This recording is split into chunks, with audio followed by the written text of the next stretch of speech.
Mesdames, Messieurs, bonsoir et bienvenue à cette édition du journal dont voici les titres.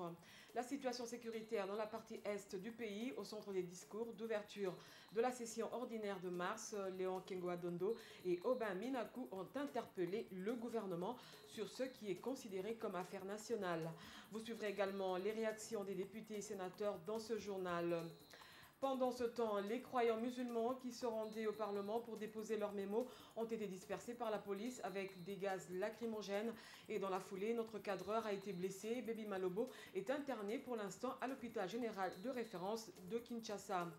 Nous avons Marie Nyombo Zaina, coordonnatrice nationale du réseau national des ONG pour le développement de la femme. Elle vient parler des activités du mois de la femme. Voilà tout pour les titres. Bonsoir. La situation sécuritaire socio-économique a fait l'objet du discours du président du Sénat à l'occasion de l'ouverture de la session ordinaire du mois de mars 2013. Dans son adresse, Léon Kengo-Adondo s'est apaisanti également sur la signature de l'accord cadre d'Addis Abeba, les pourparlers de Kampala, mais aussi les concertations nationales initiées par le chef de l'État, Serge Kouété, pour le reportage. Devant des invités de marque, Léon Kengo-Adondo a brossé l'état des lieux de la situation sécuritaire, sociale et économique du pays. Sur le plan sécuritaire, le président du Sénat a longuement évoqué l'accord cadre d'Addis Abeba pour la paix, la sécurité et la coopération dans la région des Grands Lacs, mais aussi des pourparlers de Kampala entre le gouvernement et les mouvements du 23 mars.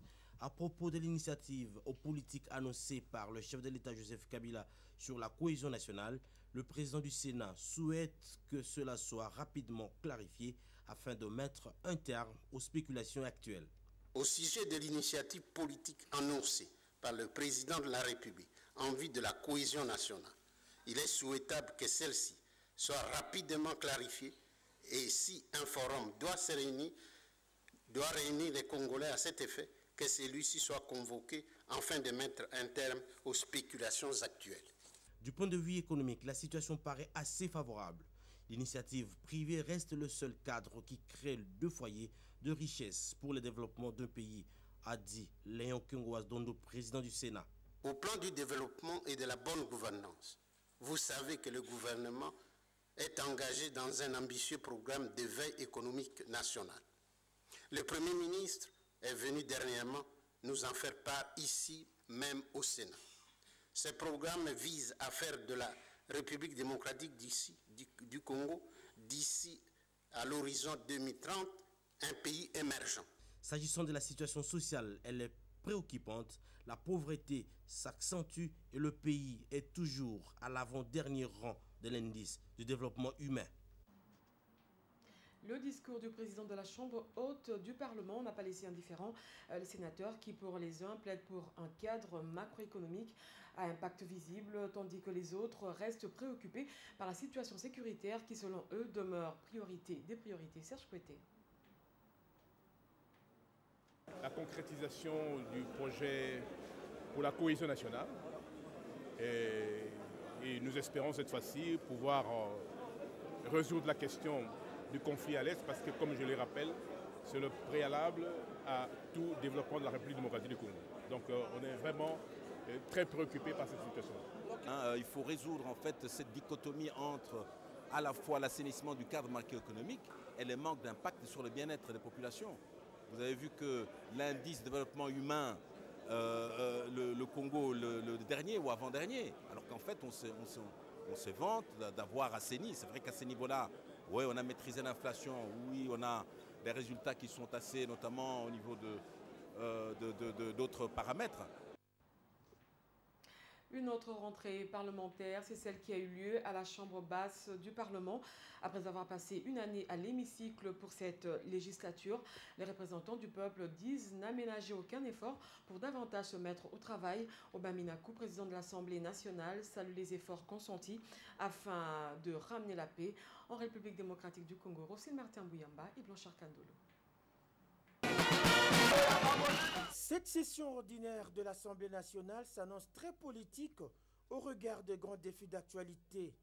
Le président de cette chambre parlementaire salue et encourage toutes les initiatives visant à ramener la paix en République démocratique du Congo, dont les pourparlers de Kampala, mais aussi le dialogue national.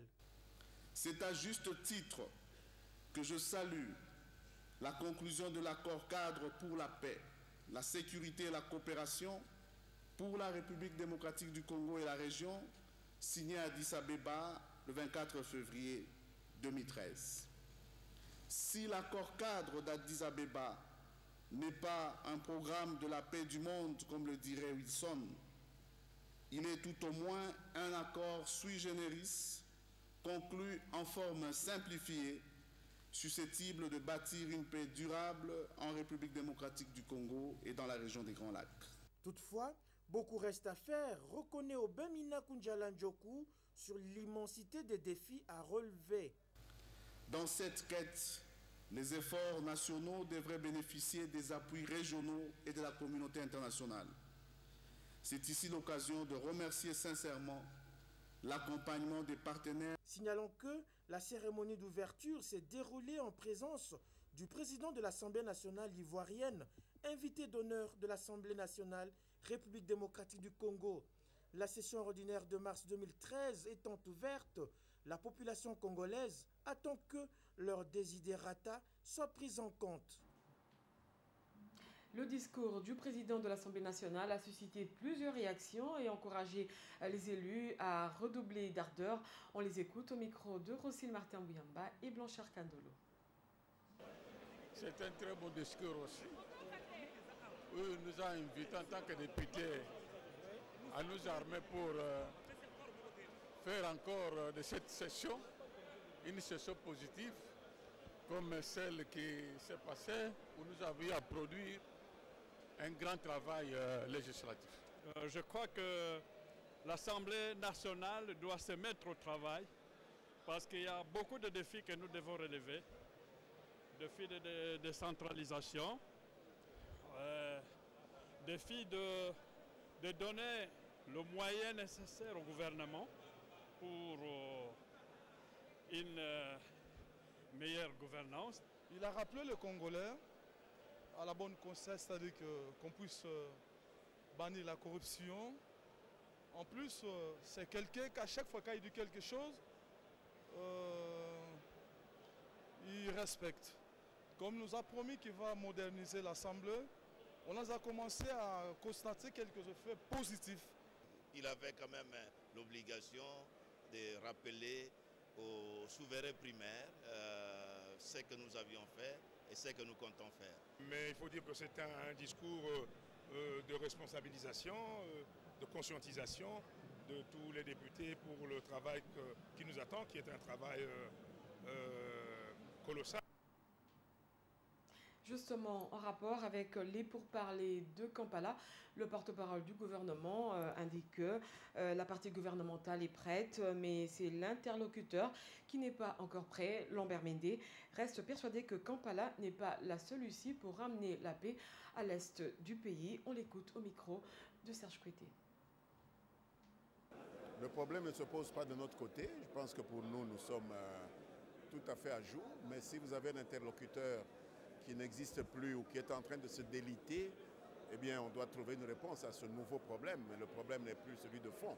C'est un problème d'interlocuteur qui semble avoir difficile à exister dans la forme initiale. Si nous n'avons plus d'interlocuteurs, on constatera qu'on n'a plus d'interlocuteurs et les autres voies qui sont mises en œuvre pour trouver une solution à cette guerre qui nous a été imposée vont continuer. De toute façon, il n'a pas été dit qu'un échec éventuel à Kampala allait empêcher les Congolais de cheminer vers la paix. C'est une voie parmi d'autres, et même pas la plus essentielle, parce que vous savez, là où se trouve la voie essentielle, c'est la région. Je vous dis que les causes de la guerre ne sont pas essentiellement celles qui sont liées à ceux qui parlent avec nous à Kampala. Donc nous cherchons la paix avec ceux qui parlent avec nous à Kampala parce qu'il nous faut la paix à l'intérieur. Eux, ils ont été utilisés contre leur pays. Mais la véritable paix, c'est avec ceux qui nous ont agressés et qui sont dans la région. Je vous le disais dans les titres, la tension est montée d'un cran à la mosquée centrale de Kinshasa entre les croyants de cette mosquée et les éléments de la police nationale. Les fidèles musulmans ont organisé un culte pour dénoncer la partialité de l'arrêté du ministre de la Justice ordonnant la fermeture de leur mosquée suite aux divergences qui opposent les deux communautés religieuses. Le culte qui devait être suivi normalement du dépôt d'un mémo au Parlement s'est transformé en un véritable théâtre. Notre opérateur de prise de vue en est sorti avec des blessures. Suivez ce reportage de José Junior Oaoui et Baby Malobo.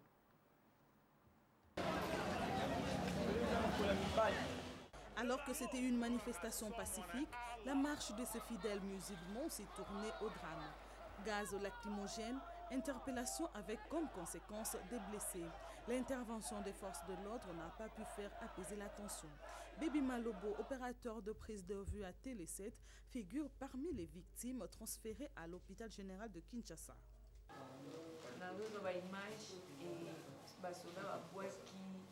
Bon, na mona été juste na mon cas boule mo na makonanga donc na ina éviter mo exploser et puis na monika makilamba moko et na banda okima journaliste d'Africa TV ya zona continent taxi. Jacques Cachal, journaliste d'Africa TV, était également de la partie. Mais sur place, les militaires ne voulaient pas qu'on puisse accéder dans l'enceinte du palais du peuple. C'est à ce moment-là, les policiers, je m'excuse. C'est à ce moment-là que le policier commençait à jeter les gaz lacrymogènes. Alors moi, je me trouvais à côté de ma consoeur et je vis qu'il y avait une gaz qui était tombée entre ses jambes. Quand c'est tombé entre ses jambes, alors la gaz a éclaté tout juste au niveau de ses deux jambes. À ce moment-là, moi qui étais à côté, j'étais aussi affecté par les gaz qui étaient un peu partout. Je pris la fuite. Quand j'ai pris la fuite, je me suis rendu compte que je ne pouvais pas laisser la personne avec qui j'étais. Je suis rentré, elle saignait par terre, elle était en train de pleurer. Nous nous sommes débrouillés pour avoir un taxi qui nous a menés jusqu'à l'hôpital général. Difficile d'établir un bilan, du moins pour l'instant. La rédaction de Télé 7 est de cœur avec vous. Le journal de la femme vous propose ce soir le portrait d'une jeune femme. Elle a pour formation les sciences commerciales et administratives, mais par passion, elle est devenue couturière modéliste. Celle-ci appelle toutes les femmes à faire confiance en elles-mêmes pour une autoprise en charge. Kamel Placide Kanza et Fiston Bouini. Annie Violette Bouanga est née à Kinshasa le 19 juillet d'une certaine année. Issue d'une famille de 6 enfants dont elle est troisième, la trentaine Annie Violette est diplômée en sciences commerciales et administratives, un diplôme loin de la profession qu'elle exerce en ce jour. Couturière. Toujours à son poste comme tout travailleur aguerri, la modéliste et gérante ne se met pas dans sa peau du chef. D'abord, c'est le travail. J'ai fait les sciences commerciales et administratives. J'ai commencé comme gérante de la maison.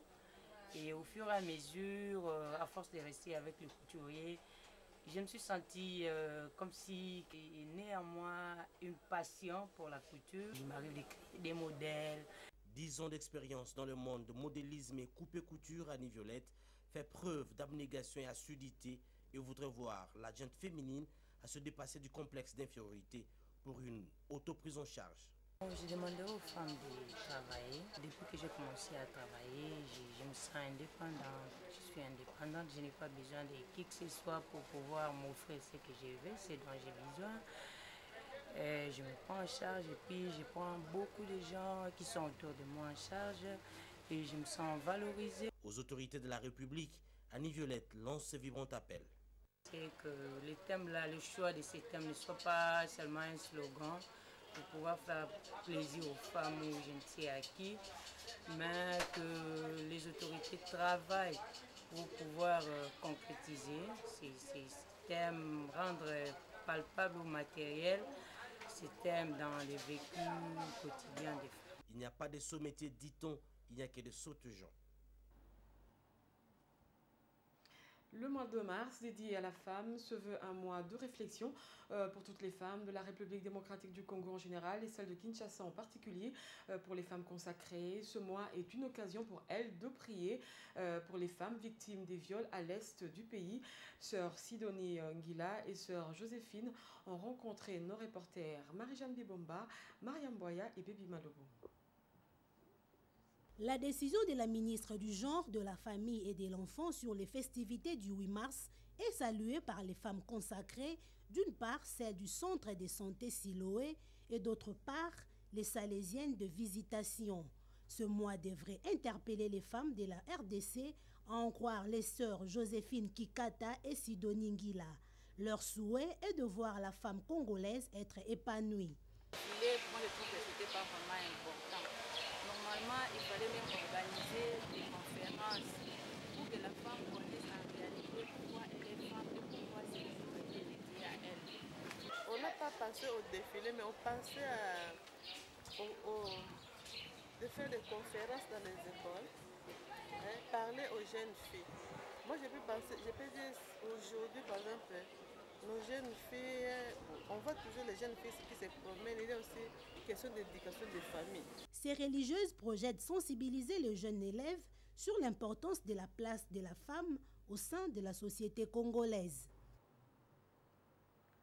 Santé sexuelle des jeunes, au-delà des tabous, c'est le thème choisi par la station internationale de la radio néerlandaise des Pays-Bas avec l'appui de la Fédération des radios de proximité du Congo pour encourager les jeunes à s'exprimer librement sur la problématique à travers un débat public à l'UCC. C'est un reportage de Mariam Boya et Dieu merci Sweka.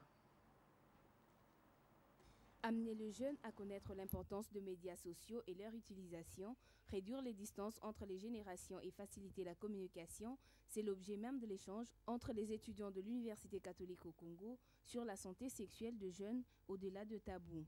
Hélène Michaud, représentante de la radio Néderlande, explique l'importance de ce débat public. On va continuer le débat, autant aussi de trouver plusieurs façons, plusieurs moyens, plusieurs médias, c'est multimédia, radio, éventuellement télévision, vous êtes là d'ailleurs, et médias sociaux. On a un autre débat demain aussi sur le rôle des médias sociaux. Les participants se disent satisfaits du thème abordé et que ces débats s'étendent sur l'étendue de la République démocratique du Congo. En tant qu'Africains, on ne doit pas laisser nos valeurs traditionnelles. Ça c'est vrai. Vrai qu'il y a mélange des cultures. Je dois lancer les jeunes, informer les jeunes, c'est qu'est la sexualité. Le consortium des ONG de lutte contre les violences sexuelles et les violences basées sur le genre pour l'épanouissement de la femme et de la jeune fille attend de ces jeunes la vulgarisation sans tabou de la santé sexuelle. L'épouse du chef de l'État s'est rendue à Ngungu dans la province du Bandundu où elle est allée inaugurer l'Institut technique industriel et professionnel Maman Olive Lembe. Bien avant l'inauguration, Marie-Olive Lembe Kabila a été reçue par une foule en liesse qui l'attendait depuis 7 h du matin sous la pluie. Suivez ce reportage. Au volant de son 4x4, Marie-Olive Lembe Kabila a pris la route Kinshasa-Kikwit le dimanche 10 mars 2013 pour une visite de travail dans la province de Bandundu. Jean Kamisendo, gouverneur de province, est venu attendre l'épouse du chef de l'État à la frontière avec Kinshasa, au village Bachongo. Sur plus de 500 km, Marie-Olive Lembe Kabila va traverser plusieurs agglomérations où la population ne s'est pas privée les bonheurs d'ovationner le passage de l'épouse du chef de l'État. Elle a marqué 2 grands arrêts importants avant d'atteindre Kikwit. À Kenge, elle a salué la population avant de communier avec elle à travers une courte marche. Massimanimba a été atteint sous une pluie battante qui n'a pas eu raison de la détermination des Kouilois à marquer d'un cachet spécial le passage de Marie-Olive Lembe Kabila dans leur territoire. C'est à la tombée de la nuit que Marie-Olive Lembe Kabila atteindra la ville de Kikwit. L'obscurité de la nuit n'aura pas vaincu Kikwit. Ses habitants ont attendu de pied ferme la première dame à qui ils ont offert un accueil sans précédent. Sur place à Kikwit, la première dame fait parvenir des ballots d'épargne Super Wax aux épouses des hommes en uniforme à leur grande satisfaction. Les associations féminines, l'évêque de Bandundu, l'artiste musicien King Kester Meneya ont été reçus en audience par l'épouse du chef de l'État. L'épouse du chef de l'État dans le Kouilou a donné les sourires à des dizaines de femmes rencontrées sur son chemin. Elle offre des pagnes Super Wax à ces femmes accablées par la souffrance.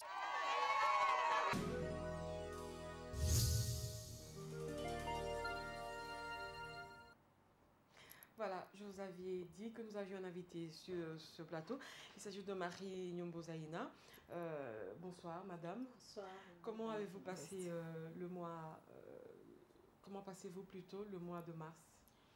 Le mois de mars, pour cette année 2013, se passe normalement bien parce que c'est ici l'occasion d'abord de reconnaître ce que Madame la ministre du Genre, Famille et Enfants a lancé, que ça soit plutôt célébré dans le sens de réflexion, dans le sens de compatir avec les femmes de l'Est qui ont connu les cas de violence.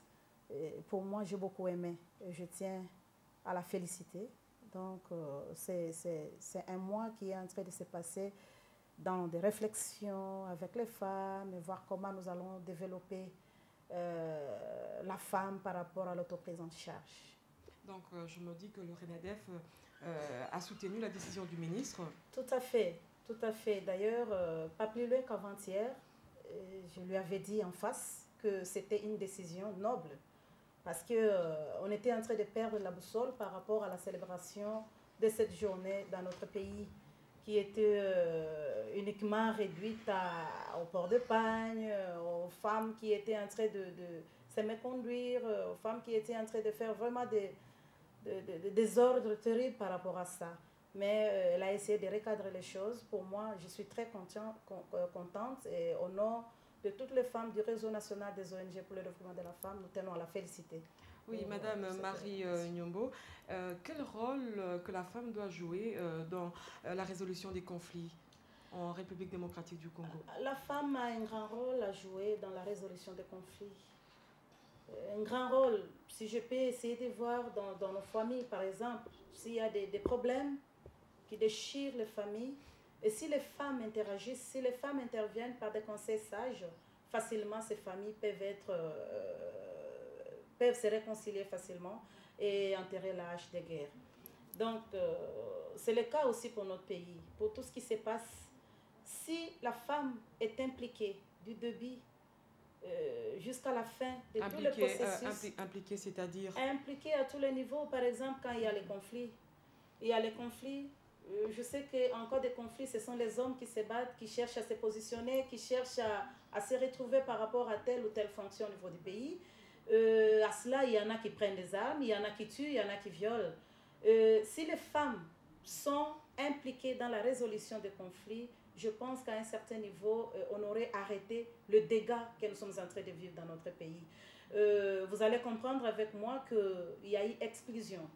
Parce que s'il y a des réunions qui se font, il y a des concertations, ce sont les hommes qui y vont et ce sont les mêmes qui sont en train de mener le désordre, qui sont en train de se tirailler ça et là, ils ne se comprennent pas et les femmes sont à l'écart. Vous imaginez que si les femmes sont impliquées, est-ce qu'on allait vraiment vivre tout ce que nous sommes en train de vivre dans notre pays? Mais qu'est-ce que vous dites du gender? Gender... Il y a la parité. La parité... Actuellement, on trouve quand même une grande partie de femmes dans les institutions de la République. Il y a encore beaucoup à faire, Madame la journaliste. Il y a encore beaucoup à faire. Beaucoup de femmes, ça veut dire quoi? Quand nous essayons de regarder les pourcentages que les femmes représentent dans les institutions de la République, au niveau des ministères, au niveau de gouverneurs, on n'en parle même pas parce que je ne sais pas s'il y a des femmes gouverneurs. Au niveau du Parlement, les pourcentages, vous en connaissez plus. Nous représentons quoi jusque-là? Donc je pense qu'il y a encore un long chemin à suivre par rapport à ça. Et surtout la loi sur la parité qui traîne encore, il y a encore du boulot à faire. Pour Madame Marie Nyombo, si je me souviens, le thème de cette année évoque la lutte contre la guerre, les violences à l'égard des femmes et les jeunes filles en consolidant la paix et la justice. Comment y parvenir justement? Tout à fait, pour y parvenir, c'est une question d'engagement de tout le monde. C'est pas facile. C'est pas facile. Depuis un certain temps, les femmes se battent pour ça. Et il y en a qui font des plaidoyers à tous les niveaux. Il y en a qui se retrouvent, qui réfléchissent, qui écrivent des mémos, qui écrivent des déclarations. Mais ça ne suffit pas.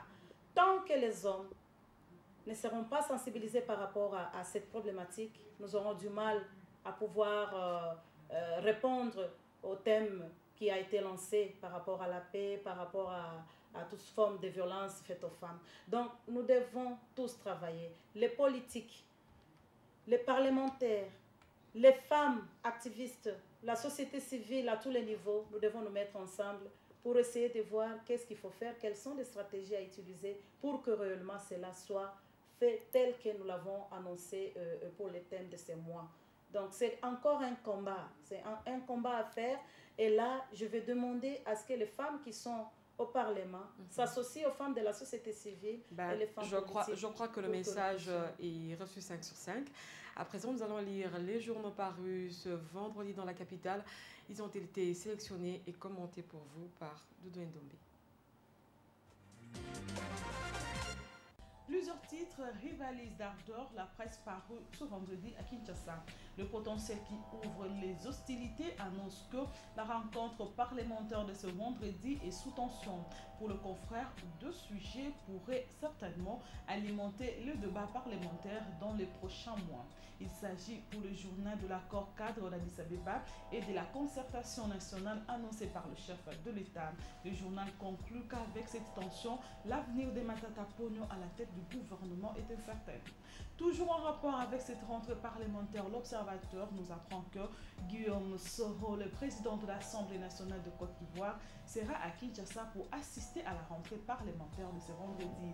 Il va sans doute prononcer un discours devant les députés nationaux, comme cela est souvent de coutume à chaque fois que de grandes personnalités étrangères sont invitées à ce genre de cérémonie, renchérit le journal. En ce qui concerne les pourparlers de Kampala, l'avenir ne passe pas par le dos de la cuillère pour souligner que la signature de l'accord n'est pas pour aujourd'hui. Pour le journal, la date du 15 mars est un mythe provoqué par les médias, car, poursuit le confrère, le vrai texte reste secret et doit parvenir à Kampala.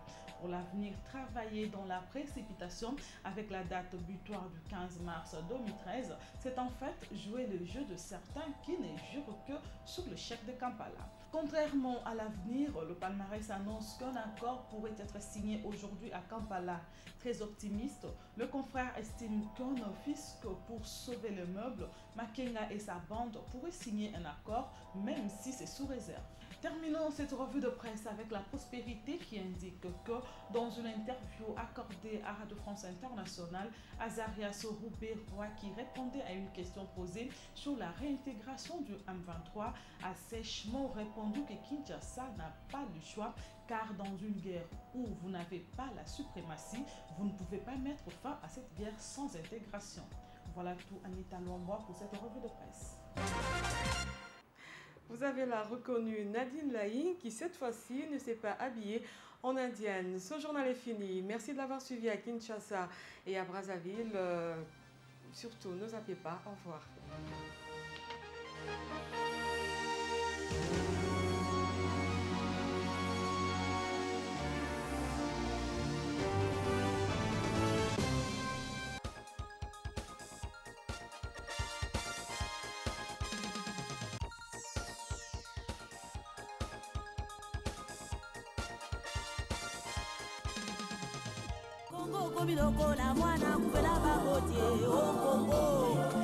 Les complots étaient déjà faits, les plans étaient déjà établis. C'est d'imposer un gouvernement contre la volonté du peuple. La Belgique désire balkaniser ce pays. L'éclatement du Congo, c'est demain. Nous devons marcher à fond, même conclure des accords avec le diable pour refaire l'unité du Congo. Rien à faire.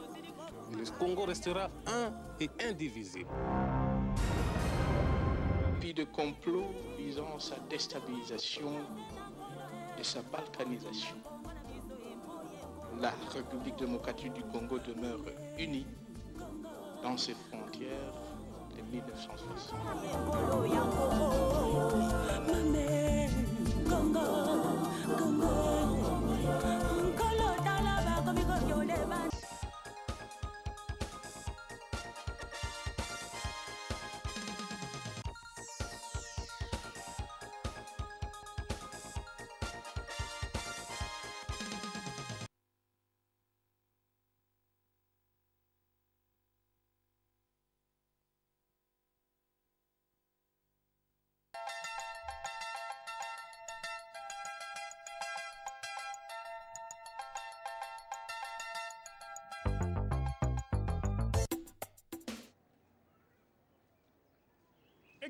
Viens me voir, viens. Combien de portables j'ai? Hicham a 4 portables. Ça, Super SIM avantage. Et ça, Superman, Super Bonanza, Super SIM. Le 3e te donne des bonus inimaginables. Mais Hicham ne sait ni quand, ni combien. Celui-là, il ne sert à rien, mais je l'aime bien. Il me dit bonjour. Les filles, vous savez quoi? Je pense que c'est facturé à la seconde. C'est la minute. C'est le prix à la seconde. Non, maman. C'est les payants qui à la seconde. Pas à la minute. À la seconde. Combien je paie la minute? Ça, je ne sais pas. Sur quel tarif? Je ne sais pas. Quand ça a commencé? Je ne sais pas. Quand ça va se terminer? Ça, je ne sais pas. L'un nous dit bonjour, l'autre nous dit bonsoir. Rien ne change. La facture ne baisse pas. Attendez, je vous dis que l'international c'est à la seconde et le local à la minute. Normalement, l'offre dure 25 jours et demi, renouvelable 15 jours et quart. Mais s'il pleut ce jour-là vers 17h ou 45 minutes, c'est quand même compliqué. L'offre commence à partir de 2h du matin. Je comprends rien.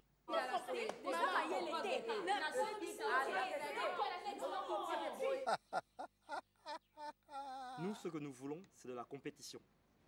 De la vraie compétition. Africell, le réseau du peuple. Et ça, mon frère, c'est comment Hicham traque toutes les offres et promotions. C'est Claudine, ma femme, qui a inventé ce système génial.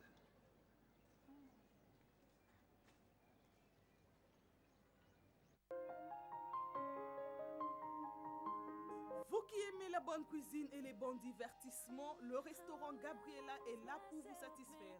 Spécialisé en grillade, ce cadre propose des mets délicieux à vous couper le souffle. Le restaurant Gabriela vous offre un confort exceptionnel avec son service traiteur de qualité hautement professionnel. Vous avez le choix à faire entre la cuisine congolaise et étrangère, toujours selon votre préférence. Nos portes sont ouvertes tous les jours de 8h à 23h juste. Chaque dimanche, l'orchestre Cézanne la musique de Thierry Biawa est au rendez-vous pour égayer vos soirées lumineuses.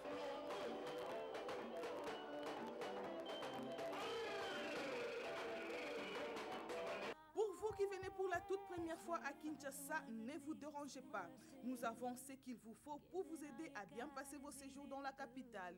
Pour contact, nous sommes sur l'avenue Ouélé numéro 7, croisement Komoriko Ouélé dans la commune de Kintambo. Vous servir, restez notre principal souci et avec le restaurant Gabriela, vous ne serez jamais déçus. Bienvenue à tous et bon appétit d'avance.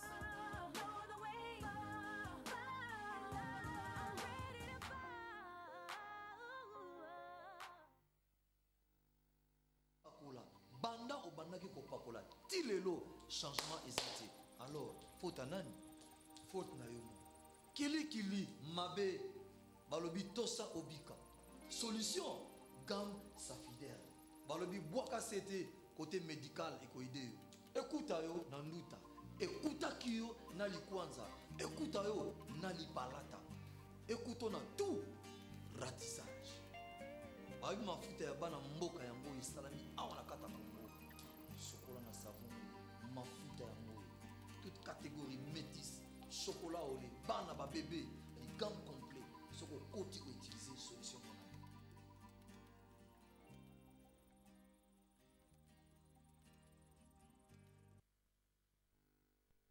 Kebana bi pakola banda au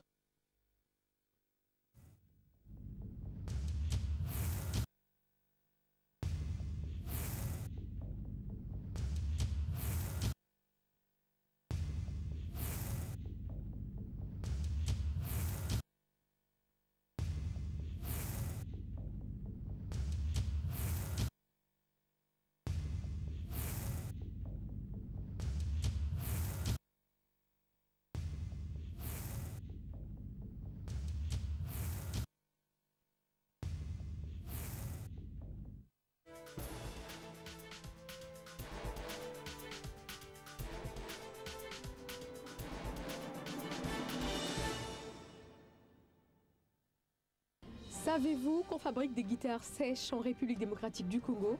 Pour en savoir davantage, moi je vous dis rendez-vous tout à l'heure dans notre rubrique Le Congolais de la semaine. Alors, bienvenue à ONUMAG.